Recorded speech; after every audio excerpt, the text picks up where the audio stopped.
मुख्यमंत्री देवेंद्र फडणवीसजी यांनी मंत्रिमंडळामध्ये ही मान्यता दिली आहे की 1 जानेवारी 2011 पूर्वीचे जे महाराष्ट्रामध्ये सरकारी जागेवर, फॉरेस्ट जागेवर आणि कुठल्याही जागेवर केंद्र सरकार, राज्य सरकार त्या जागेवर जे घरं आहेत त्यांना प्रोटेक्शन देऊन त्यांचं SRAच्या माध्यमातून किंवा वेगवेगळ्या ज्या शासनाच्या भूमिका, शासनाच्या वेगवेगळ्या त्या ठिकाणी स्कीम्स आहे, म्हणजे SRA आहे किंवा जे काही आपण सिडको वगैरे आहे सर्वकडे, यामध्ये या सर्व जे आता आपण जो प्रश्नाधीन विषय या ठिकाणी मांडला, मुंबई सबर्बन या भागात सर्व, तर राज्यामध्ये आपण अशी यंत्रणा तयार करतो आहे की विभागीय आयुक्ताच्या माध्यमातून, आता कोकण विभागीय आयुक्त आणि दोन्ही जिल्हाधिकारी मुंबई शहर, मुंबई उपनगर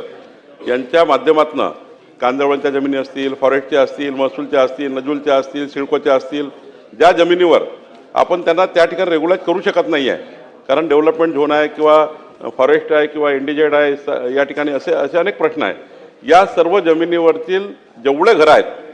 त्या सर्वांचं सर्वेक्षण कोकण विभागीय आयुक्ताच्या माध्यमातून दोन्ही जिल्हाधिकारीची कमिटी करून यांचं सर्वेक्षण आम्ही सुरू केलेलं आहे. आपली जी सूचना आहे ती आम्ही मान्य करतो आहे आणि यावर तातडीनं 3 महिन्यात संपूर्ण हे जे जमिनीवर जे लोक बसलेले आहेत त्यांचं सर्वेक्षण करू आणि एकंदरीत या लोकांना कुठे ऑक्युपाय करता येईल, माळामध्ये, SRAमध्ये ज्या ठिकाणी ऑक्युपाय करता येईल याची योजना आम्ही तयार करू. 1 जानेवारी 2011 पूर्वी जेवढे आहेत त्यांचं प्रोटेक्शन सरकार करेल आणि त्यांना योग्य पद्धतीने त्यांचं पुनर्वसन करेल.